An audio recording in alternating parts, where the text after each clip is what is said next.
Loris Karius adalah kiper yang memiliki potensi yang besar.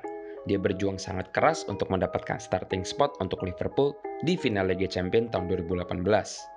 Tapi di hari yang sama itu juga, Karius melihat karir dia sebagai kiper nomor 1 Liverpool lepas dari genggamannya. Ini adalah kisah bangkit dan jatuhnya karir Loris Karius. Untuk menganalisa ini lebih jelas, kita harus melihat perjalanan Karius secara keseluruhan. Di masa mudanya Karius, dia bermain untuk tim lokal di kotanya sebelum bergabung dengan Stuttgart.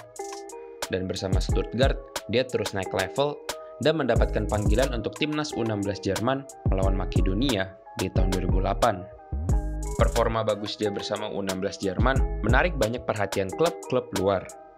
Dan Karius akhirnya memutuskan untuk bergabung dengan Manchester City di tahun 2009. Dia bermain untuk tim U18 dan U21 Man City, tetapi gagal untuk membuat penampilan senior selama waktunya di Manchester. Karius bergabung dengan Mainz di tahun 2012, dan ia menjadi kiper termuda yang pernah main di Bundesliga hanya di umur 19 tahun. Dan di sini jugalah karir Karius mulai menanjak. Di tahun 2015, Karius adalah prospek panas yang sedang naik daun di Bundesliga.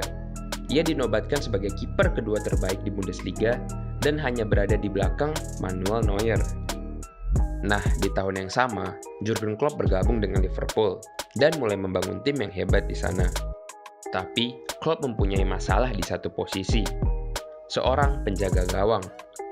Dan Karius sepertinya bisa menjadi jawabannya. Fun fact, Klopp adalah mantan pemain dan pelatih Mainz. Jadi, sepertinya dia punya banyak intel mengenai Karius. Karius adalah produk Akademi Manchester City, dan dia memiliki release clause yang cukup rendah. Pembelian dia akan menjadi low risk, high reward signing untuk Liverpool. Dan yang terpenting, ini adalah hal terbaik yang bisa dilakukan Liverpool dengan status dan keterbatasan anggaran mereka pada saat itu. Karius bergabung dengan Liverpool dengan harga 4,75 juta pound sterling dengan kontrak 5 tahun. Dan dia diberi nomor punggung 1. Hi, I'm Loris Karius. I just signed for Liverpool. I'm really proud to be in the club and I'm looking forward to play for you guys. Walaupun memiliki harga yang murah, fans Liverpool memberi ekspektasi yang cukup tinggi untuk Karius.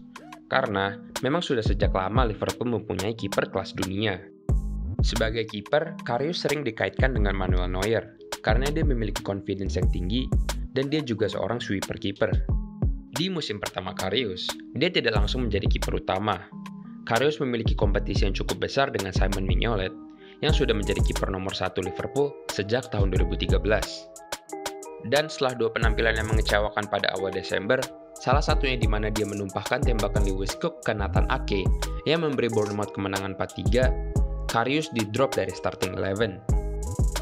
Di musim 2017-2018 lah, di mana klub mulai mengandalkan Karius. Dia memegang peran yang penting di perjalanan Champions League Liverpool. I think to be a proper established goalkeeper takes a couple seasons, I think, but I'm trying to do my best. Sebagai kiper muda, Karius memang terlihat agak goyah. Ada beberapa pertandingan di mana dia terlihat kurang meyakinkan. Tapi, memang performa dia sudah jauh lebih baik dan lebih terpercaya. I just worked hard in training really, and then the games I had, I tried to be at my best. Dan akhirnya, momen paling membanggakan Karius hampir tiba. Dia akan menjadi kiper utama Liverpool di final Liga Champions 2018. Tapi, di pertandingan terbesar dalam karirnya, game yang diimpikan oleh banyak pemain malah menjadi mimpi buruk yang paling mengerikan untuk Karius. Karius membuat 2 blunder besar di final melawan Real Madrid. Yang pertama adalah saat lemparan bola Karius diblok oleh Karim Benzema dan mantul balik ke gawang. Dan yang kedua, saat tendangan jarak jauh Gareth Bale lepas dari tangkapan Karius. Setelah pertandingan, dia menangis dan meminta maaf kepada fans Liverpool yang masih di stadion. Karius tahu dia telah melakukan kesalahan fatal dan mengecewakan banyak sekali orang. Dan beberapa hari kemudian, terungkap bahwa Karius mengalami benturan di kepala oleh Sergio Ramos. Dan Klopp mengatakan bahwa dia yakin benturan ini adalah alasan dibalik kesalahan Karius. Tapi, alasan ini tidak akan menghapus 2 kesalahan besar yang dilakukan oleh Karius. Liverpool pada saat itu masih ada harapan untuk menyamakan kedudukan. Tapi semua menjadi hampa setelah blunder kedua dia.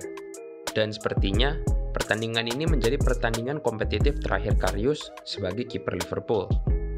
Di musim berikutnya, Klopp mendatangkan Alisson Becker untuk menjadi kiper utama Liverpool.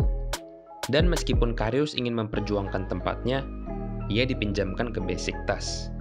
Di Besiktas, Karius menjadi kiper starter lagi, dan dia memainkan 54 pertandingan dalam 2 tahun.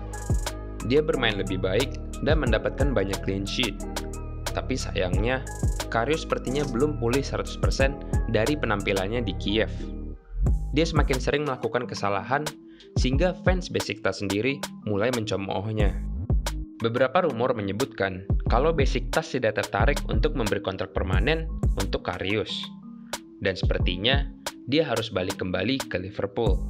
Tapi, apakah Karius masih memiliki masa depan bersama Liverpool?